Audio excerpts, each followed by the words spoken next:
Première revue de presse pour le compte de cette semaine. Ce sera avec Kodjovi Ametono qui nous faut encore parcourir pour nous la une des journaux. Kodjovi Ametono, bonjour. Bonjour Jolie Todji, bonjour également à nos amis téléspectateurs.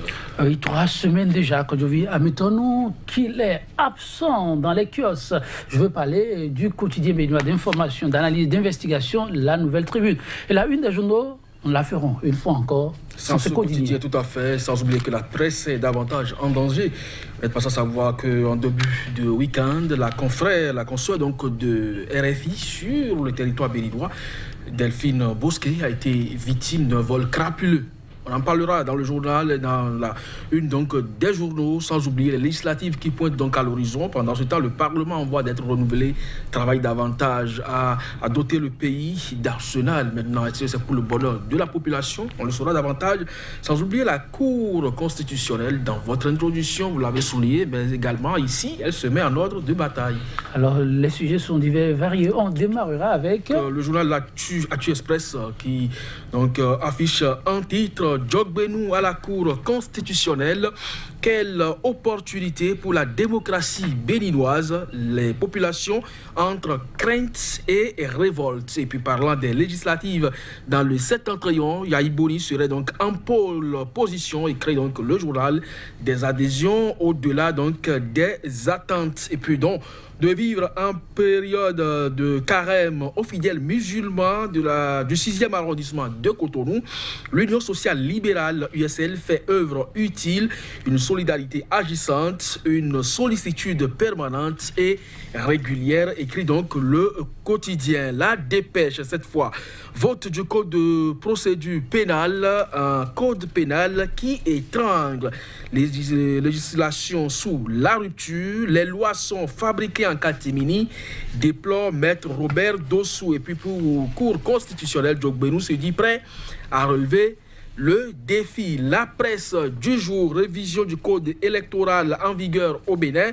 Le Parlement ouvre une large consultation le 13 juin prochain. Et puis affaire granit de Norvège, Didier Tonato bientôt devant le Parlement pour s'expliquer. L'Afrique en marche.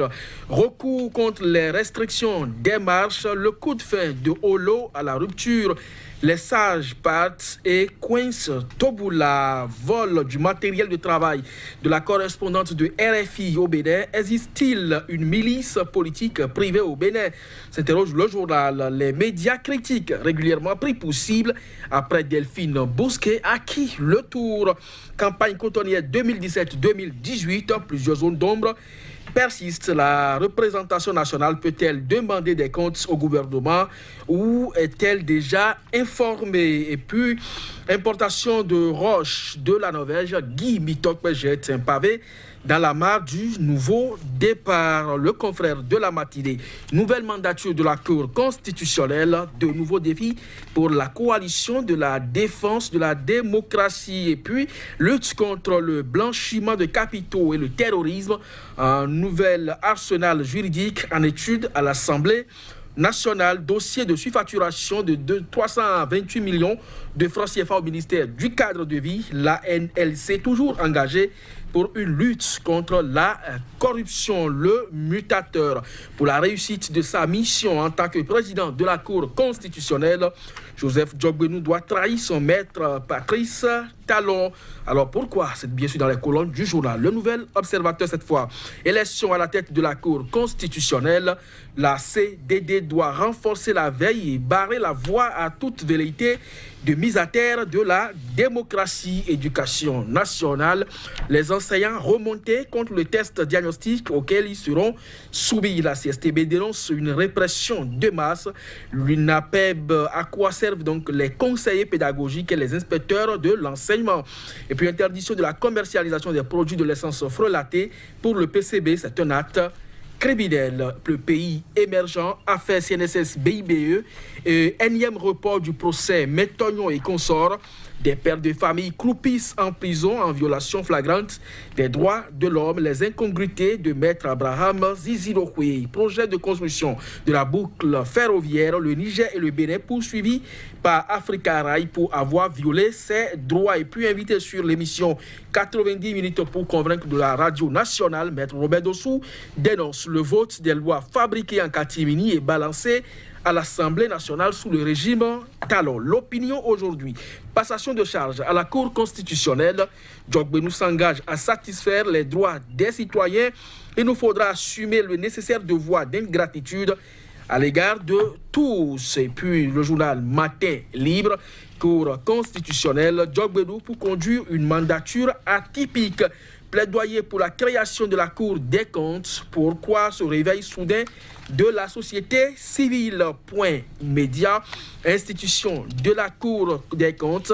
Une coalition des OSC met la pression sur les pouvoirs publics. Michel Adjakaï décèle un plan secret.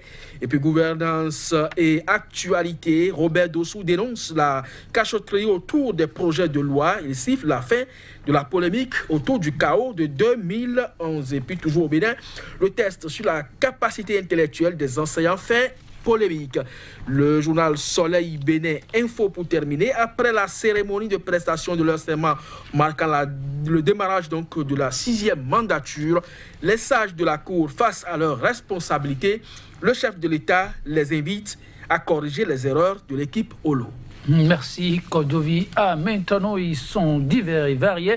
Les titres à une de nos quotidiens, je vais commencer peut-être par le Soleil Bénin, qui revient sur l'adresse du chef de l'État aux nouveaux membres de la Cour constitutionnelle. Un envoi en mission. Oui, un envoi en mission, mais quand le chef de l'État demande aux 7 sages de corriger les erreurs de l'équipe Olo, je ne sais pas si au niveau de la Cour, on peut revenir donc sur les décisions rendues par l'équipe sortante.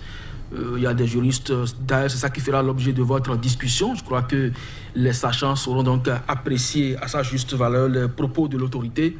Mais en la matière, des décisions rejetées par les 7 sages sortants, donc conduits par Olo, je ne crois pas que cela puisse devenir encore la tâche de l'équipe de Djogbenou, qui donc va revoir les copies à ce niveau. Si le chef de l'État le dit ainsi, c'est peut-être que bientôt des lois, puisque au travers donc des titres, vous avez constaté que l'Assemblée nationale a du boulot. Il y a beaucoup de lois devant la représentation nationale. Peut-être que ces lois passeront comme une lettre à la poste, aussi bien à l'Assemblée nationale qu'au niveau de la Cour. Peut-être c'est une manière pour corriger la chose. Maintenant, si c'est revenu sur les anciennes décisions rendues par la Cour Olo et les réapprécier, on attend de voir. En tout cas, sur le plateau, vos invités en diront davantage. C'est sûr que je viens maintenant vous parler du Parlement tout à l'heure. La presse du jour nous y conduit. Révision du code électoral en vigueur au Bénin. Là-dessus, il y a un projet qui a commencé, il a fait couler assez d'encre de salive, mais la presse du jour rassure. Le Parlement ouvre à compter du 13 juin une large consultation. Je ne sais pas si c'est à titre référendaire. Parce que, c'est vrai, les députés ont également mandat pour informer leur base des projets ou propositions de loi. Maintenant, si dans le cas d'espèce, l'Assemblée pense qu'il doit consulter la population ou une certaine frange de la population afin de recueillir leur avis sur le code, c'est une bonne chose. Maintenant, est-ce qu'il est opportun? Est-ce que le code qui est là aujourd'hui est caduque au point où on doit pouvoir le réviser avant les prochaines élections? Je ne sais pas, le code a été adopté, ça ne fait pas encore après 5 ans. Mais maintenant, pourquoi on veut encore le changer et pour quelle fin? C'est autant d'interrogations, je ne sais pas. De toutes les façons, c'est quand même une innovation qu'il faut saluer.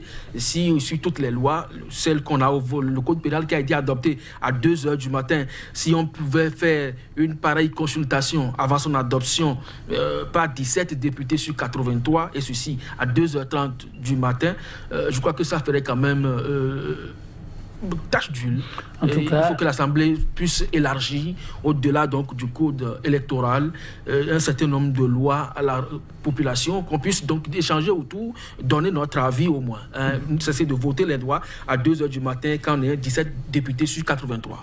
Ils sont à l'écoute et c'est à raison que l'initiative, comme je viens de nous rassurez-vous, qu'elle a été prise. Vous verrez des députés plus à l'écoute dans les tout prochains. Je ne suis pas porte-parole, mais je rapporte les propos d'un des leurs qui se sent si mal à l'aise par rapport aux critiques qui fusent de part et d'autre. Ces députés dont on dit pas vraiment fiers de la base, pas dignes plutôt de la base. Quand je viens maintenant, on poursuit l'Afrique en marche qui fait un clin d'œil à la presse à travers une scène qui est arrivée à l'une de nos consoeurs, la presse béninoise un peu en difficulté. En tout cas, l'Afrique en marche rapporte à sa une ce jour-ci le vol de matériel de travail de la correspondante de RFI au Bénin. Existe-t-il, se demande le confrère, une milice politique privée au Bénin? Pourquoi cette interrogation? Une milice politique autour d'un vol? Tout le monde peut se retrouver dans une situation de vol. Est-ce que vous avez suivi au moins la consoeur quand elle rapportait les conditions dans lesquelles... Oui, attentivement. Certains se sont demandé si elle n'était pas un peu alarmiste.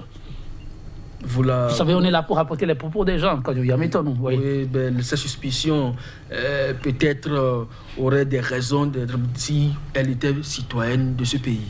Nous avons cette manie de donner la preuve que nous sommes de potentielles victimes. Est-ce qu'elle a décrit, si c'est dans cette condition que ça s'est déroulé, eh bien le journal est en droit d'écrire cet article et donc de faire ce titre-là. Mais de toutes les façons, pour peu que vous appelez Constantin Moussou, que vous appelez Sika, vous appelez Soleil, une Africa, même le journal, vous l'avez évoqué tout à l'heure, la Nouvelle Tribune, dès que vous avez des regards critiques un peu par rapport à ce qui se passe aujourd'hui, eh bien, il y a des manières de vous ramener à la raison. De toute façon, on reviendra quand même sur ce sujet. Merci, Kodovia Métonou. C'est important, si vous le dites, car c'est aussi l'un des leviers pour porter la démocratie et son flambeau au très haut.